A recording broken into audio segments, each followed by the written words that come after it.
తాకట్టులో ఉన్న బంగారం అమ్మాలనుకునే వారి ఇన్ఫర్మేషన్ ఇస్తే దాని వాల్యుయేషన్ బట్టి మీకు కమిషన్ కూడా ఇస్తుంది గోల్డ్ హబ్. హాయ్ హలో నమస్తే, వెల్కమ్ టు అవర్ ఛానల్ మనం టీవీ. నేను మీ శాన్వి. ఈ రోజు మనతో పాటు మన స్టూడియోలో ఉన్నారు senior political analyst Appasani Rajesh గారు. మరి ఆయనతో మాట్లాడి ప్రస్తుత రాజకీయాల గురించి తెలుసుకుందాం. హాయ్ సార్, నమస్తే. నమస్తే. సార్, ఇప్పుడు చూసుకుంటే ఏపీలో జగన్మోహన్ రెడ్డి గారు చాలానే నిర్వహించారు సిద్ధం సభలు. మరి ఇప్పటి వరకు దీనిలో ఆయన సాధించింది ఏంటి? వాళ్ళ పార్టీ నాయకులు కూడా వైనాట్ 175 అంటున్నారు. మరి ఏం సాధించారంటారు ఈ సిద్ధం సభల ద్వారా? ఎన్నికలు సమీపిస్తున్నాయి. మేబీ ఇంకొక 1 వీక్ 10 డేస్ లోపు షెడ్యూల్ రావడానికి ఆస్కారం ఉంది. గత 2019లో జరిగిన ఎన్నికల పూర్వరంగాన్ని ఒకసారి మనం ఆలోచించుకుంటే మొట్టమొదటి విడతలోనే ఆంధ్రప్రదేశ్ తెలంగాణ రాష్ట్రాలకి ఎన్నికలు జరగడం జరిగింది. అంటే ఏప్రిల్ 11వ తారీఖు రోజు షెడ్యూల్ విడుదలైన తొలినాళ్లలోనే ఎన్నికలు పూర్తయిపోయినాయి. మరి ఇప్పుడు మొదటి విడతలో జరుగుతాయా, రెండో విడతలో షెడ్యూల్ అవుతాయి అనేది ఇంకా క్లారిటీ లేదు. కాకపోతే ఎన్నికలు అయితే ఇక సమీపంలోకి వచ్చేసింది అనేది వాస్తవం. మరి అటువంటి సందర్భంలో ఏ రాజకీయ పార్టీ అయినా ప్రజలకు చేరువు కావాలని చెప్పని ప్రయత్నం చేయడం సహజం. ఇవాళ అధికారంలో ఉన్నారు వైసీపీ పార్టీ. మేము 5 సంవత్సరాల పరిపాలనా హయాంలో మేము ఈ విజయాలు సాధించాం, ప్రజలకి ఈ విధమైన సేవ చేసాం, ఈ విధమైన మా లబ్ధి చేకూర్చాం, కాబట్టి మమ్మల్ని మరొకసారి ఆశీర్వదించండి అని చెప్పని ప్రజల్ని కలవటం, అప్పీల్ చేయడం అనేది తప్పట్టాల్సినంత ఏం లేదు. అక్కడ ఏ రాజకీయ పార్టీ అయినా సహజంగా కొనసాగించే ప్రక్రియ అది. వాళ్ళు అల్టిమేట్గా డెసిషన్ మేకర్స్ ప్రజలు కాబట్టి ప్రజల్ని కలవటం కోసం బహిరంగ సభలు అనేది ఒక ప్లాట్ఫామ్గా ఎంచుకుంటూ ఉన్నారు. ఇక్కడ జగన్మోహన్ రెడ్డి గారు నిన్న జరిగింది 4వ సిద్ధం సభ. ప్రకాశం జిల్లా మేదరమెట్లలో జరిగింది నిన్న. ఈ 4 సభలు కూడా చాలా భారీగానే ఏర్పాటు చేస్తూ వచ్చారు. విశాఖపట్నం, అనంతపూరు అట్లా 4 సభలు కూడా చాలా భారీగానే ఏర్పాటు చేస్తూ వచ్చారు. దానికి కావాల్సిన లాజిస్టిక్స్ ప్రొవైడ్ చేయటం, జన సమీకరణ, తర్వాత అక్కడ స్టేజ్ ఏర్పాట్లు, ఇవన్నీ చాలా భారీగానే జరుగుతూ ఉన్నాయి. అంటే ప్రజలకి తమ బలాన్ని చూపించుకునే ప్రాసెస్లో మాకింతటి ఆదరణ ఉంది అని చెప్పని ప్రజల ముందు, ఎన్నికలకు ముందు మేము బలహీనంగా ఉన్నాం, మాకు ప్రజాదరణ లేదని చెప్పని ఏ రాజకీయ పార్టీ కూడా చెప్పుకోదు కదా. అందులో జగన్మోహన్ రెడ్డి గారు లాంటి 151 స్థానాలతో అధికారం దక్కించుకున్న ముఖ్యమంత్రి మరొకసారి ఎన్నికలకు సమాయత్తం అవుతున్న సందర్భంగా మరింత గ్రాండ్గానే తన పరిచయాన్ని, అంటే ప్రజల ముందు తన ఎంట్రీని గ్రాండ్గానే ఉంచుకునే ప్రయత్నం చేస్తారు, నిరూపించుకునే ప్రయత్నం చేస్తారు. అట్లాగే ఈ 4 సభలు కూడా చాలా గ్రాండ్గానే ఏర్పాటు చేశారు. రాష్ట్ర వ్యాప్తంగా వాళ్ళ శ్రేణులను సమీకరించారు. వేల కొలది ఆర్టీసీ బస్సుల్లో ఆ లాజిస్టిక్స్ ప్రొవైడ్ చేశారు. ప్రైవేటు బస్సులు, అంటే అన్ని రకాల హంగు ఆర్భాటంతో సభల నిర్వహణ జరుగుతుంది. అంతవరకు అంగీకరిద్దాం. కానీ రాజకీయ ప్రత్యర్థులు ఏం చేస్తున్నారు? పక్క ఇవాళ జగన్మోహన్ రెడ్డి గారు రాష్ట్ర వ్యాప్తంగా కొన్ని పాకెట్స్ని ఐడెంటిఫై చేసి అక్కడ సభలు ఏర్పాటు చేస్తూ ఉన్నారు. ప్రత్యర్థులు చంద్రబాబు నాయుడు గారు ఉన్నారు. ఆయన డీసెంట్రలైజ్డ్గా 25 పార్లమెంటు స్థానాల్లో కూడా ఆ పార్లమెంటు స్థానాల పరిధిలో, అంటే ప్రతి 7 అసెంబ్లీ స్థానాలకి ఒక సెంట్రిక్గా ఆయన రా కదలరా పేరుతోటి సభల నిర్వహణ చేశారు. ఒక రకంగా గమనించుకుంటే ఈ ఎన్నికలకు సమాయత్తం అయ్యే ప్రాసెస్ తెలుగుదేశం పార్టీ 2 సంవత్సరాల క్రితం మొదలుపెట్టింది. 2022 మేలో జరిగిన మహానాడుతో మొదలుపెట్టింది. అది చాలా ఊహించని ఘన విజయం సాధించింది ఒంగోలులో. ఆ తర్వాత మినీ మహానాడు అని చెప్పని రాష్ట్ర వ్యాప్తంగా పర్యటన చేశారు. బాదుడని పర్యటన చేశారు. ఇదేం కర్మ ఈ రాష్ట్రానికి అని చెప్పని పర్యటన చేశారు. ఇరిగేషన్ ప్రాజెక్టుల విధ్వంసాన్ని పర్యటన చేశారు. విజన్ 2047 డాక్యుమెంట్ రిలీజ్ అని చెప్పని ఒక ప్రోగ్రాం చేశారు. తర్వాత మీ భవిష్యత్తుకు నా షూరిటీ అని చెప్పని ఒక ప్రోగ్రాం చేశారు. తర్వాత నారా లోకేష్ యువగళం పేరిట తను సుదీర్ఘ పాదయాత్ర చేయటం జరిగింది. తర్వాత ఇప్పుడు శంకరావం పేరిట తను వివిధ నియోజకవర్గాల్లో పర్యటించి సభలో ప్రసంగిస్తూ ఉన్నాడు. అసెంబ్లీ నియోజకవర్గ టార్గెటెడ్గా తను పర్యటన జరుగుతూ ఉన్నాయి. తర్వాత కూటమిలో భాగస్వామిగా ఉన్న పవన్ కళ్యాణ్ గారు ఆయన విస్తృతంగా పర్యటన చేస్తూ ఉన్నారు. తర్వాత భువనేశ్వర్ గారు, శర్మ గారు ఈ కూటమిలో భాగస్వామిగా లేదు కదా, ఈ కూటమి గురించి ప్రస్తావిస్తున్నాను నేను. భువనేశ్వర్ గారు నిజం గెలవాలి పేరిట ఆవిడ రాష్ట్ర వ్యాప్తంగా పర్యటన చేస్తూ ఉన్నారు. ఇటువంటి సందర్భంలో ఒక రకంగా జగన్మోహన్ రెడ్డి గారు 2019 ఎన్నికలకు సమాయత్తమైన తీరు చూస్తే ఆయన చేసిన సుదీర్ఘ పాదయాత్ర, ఆయన పాల్గొన్న సభలు, ఆయన ప్రసంగించిన అడ్రస్ చేసిన లక్షలాది మంది ప్రజలతో పోల్చి చూస్తే ఈసారి అంటే డీబీటీ డైరెక్ట్ బెనిఫిట్ ట్రాన్స్ఫర్ కోసం బటన్ నొక్కటం కోసం కొన్ని సభలో అధికారిక కార్యక్రమాలు తప్పించి పార్టీ పరమైన కార్యక్రమాల పరంగా ఇది 4వ సభే. ఒక రకంగా చాలా వెనకబడి ఉన్నారు ఆయన శ్రేణులతోటి గడప గడపకు మీ ప్రభుత్వం అని చెప్పని, జగనన్నకు చెప్దామని చెప్పని, మా నమ్మకం నువ్వే జగన్ అని చెప్పని, ఇట్లాంటి కార్యక్రమాలు శ్రేణుల్ని ప్రజల దగ్గర పంపించేది తప్ప నాయకుడిగా ఆయన ప్రజలకు చేరువైన సందర్భాలు చాలా తక్కువ. ఒక రకంగా పార్టీ పరమైన కార్యక్రమాలు, అధికారిక కార్యక్రమాలు రైతు భరోసా విడుదలనో, లేదు విద్యా దీవెననో, విద్యా కానుకనో, తర్వాత ఈ మధ్య వైఎస్ఆర్ చేయూత అని చెప్పని, ఆసరా అని చెప్పని, ఇటువంటి కార్యక్రమాల్లో పాల్గొంటున్నారు తప్ప అధికారిక కార్యక్రమాలు అవి. పార్టీ పరమైన కార్యక్రమాలు, ఎన్నికలకు ప్రచార పరమైన కార్యక్రమాలు అయితే ఇది కేవలం 4వ సభే. అయితే ఇక్కడ గమనించుకుంటే చంద్రబాబు నాయుడు గారి పర్యటనలకి జగన్మోహన్ రెడ్డి గారు ఏం సాధించారని అడుగుతున్నారు కదా మీరు. పోల్చి చూడాల్సి వస్తుంది. ఎందుకంటే ఆయన ప్రధాన ప్రతిపక్ష నాయకుడు, ఈయన ముఖ్యమంత్రి. 2019కి ముందు ఆయన ముఖ్యమంత్రి, ఆ రోజు ఈయన ప్రధాన ప్రతిపక్ష నాయకుడు. ఆయన్ని ఓడించి ఈయన అధికార బాధ్యతలు చేపట్టారు. రేపు మళ్ళీ ఈయన్ని ఓడించి నేను అధికారం చేపట్టాలని చెప్పని ఆయన ప్రయత్నంలో ఉన్నారు. నా అధికారాన్ని కాపాడుకోవాలని చెప్పని ఈయన ప్రయత్నం చేస్తూ ఉన్నాడు.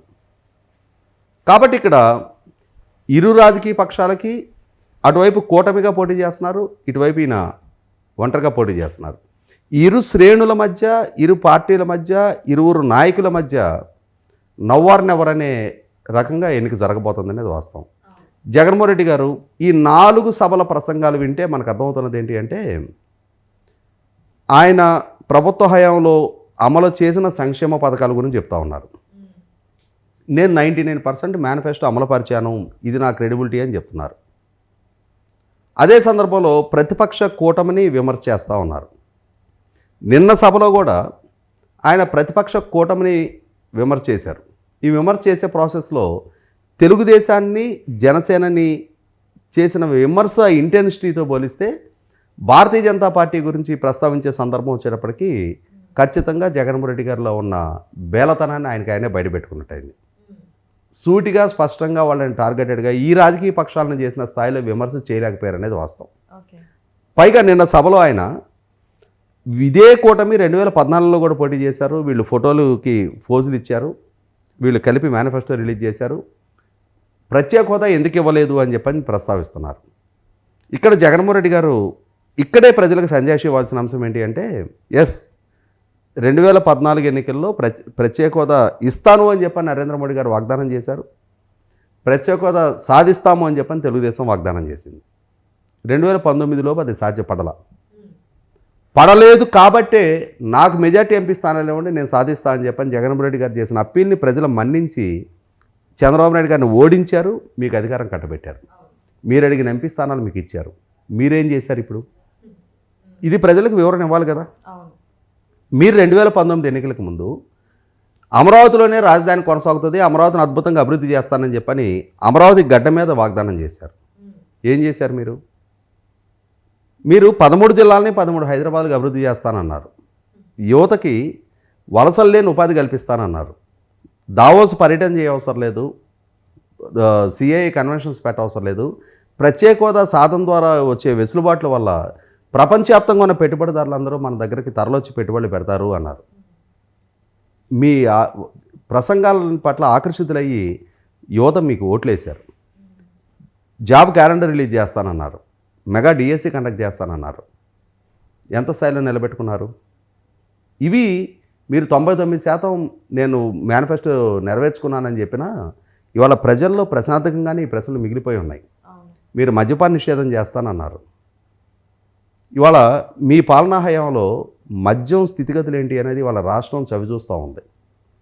మహిళలు మీ వాగ్దానాన్ని నమ్మి మీకు ఓటేసి మోసపోయామన్న భావనలో ఉన్నారు. ఉద్యోగులకి మెరుగైన పిఆర్సీ ఇస్తాను, క్రమం తప్పకుండా డిఏలు ఇస్తా, సిపిఎస్ రద్దు చేస్తా అన్నారు. పోలీస్ సిబ్బందికి వారాంతపు సెలవులు ఇస్తా అన్నారు. ఇరిగేషన్ రంగాన్ని కొత్త పుంతలు దొక్కిస్తా అన్నారు. ఇవాళ గత ప్రభుత్వ హయాంలో ఇరిగేషన్ రంగం మీద పెట్టిన ఖర్చు ఎంత, మీ పాలనా హయాంలో చేసిన ఖర్చు ఎంత అనేది ఇరిగేషన్ ప్రాజెక్టుల స్థితిగతులు తెలుస్తూ ఉన్నాయి.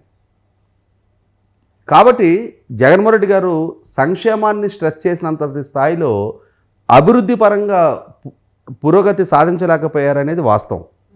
ఇవి ప్రజల్లో చర్చనీయాంశంగా మారుతున్నాయి. ప్రతిపక్షాలు వాటిని హైలైట్ చేస్తూ ఉన్నాయి. ఆయన తన మెరిట్స్ని చెప్పుకునే ప్రయత్నం చేస్తున్నారు. తన గ్రే ఏరియాస్ని టచ్ కూడా చేయటల్లా. తన లోపాలని వీలైనంత వరకు చర్చనీయాంశం కాకుండా చూసుకుంటున్నారు ఆయన. అంటే నాయకుడిగా పాలకుడిగా ఉన్నవాళ్ళు సంక్షేమాన్ని అభివృద్ధిని బ్యాలెన్స్డ్గా అంటే బండి 2 చక్రాల్లాగా రెండింటిని సమన్వయంతో కొనసాగించాల్సిన దగ్గర అభివృద్ధిని పూర్తి స్థాయిలో నిర్లక్ష్యం చేశారనేది వాస్తవం. కాబట్టి ఇవాళ జగన్మోహన్ రెడ్డి గారు తన సంక్షేమాన్ని ఇన్సిస్ట్ చేసి చెప్పినంతగా నేను ఇన్ని లక్షల కోట్ల రూపాయలు direct benefit transfer non DBT ద్వారా ప్రజలకు సంక్షేమ పథకాలు అందించానని చెప్పని చెప్పుకునే ప్రాసెస్లో ఆయన హయాంలో నిర్లక్ష్యం చేయబడ్డ చాలా అంశాలు కూడా ఇవాళ చర్చనీయాంశంగా మారుతున్నాయి. క్రెడిట్ క్యాంప్స్ అతిగతి లేవు.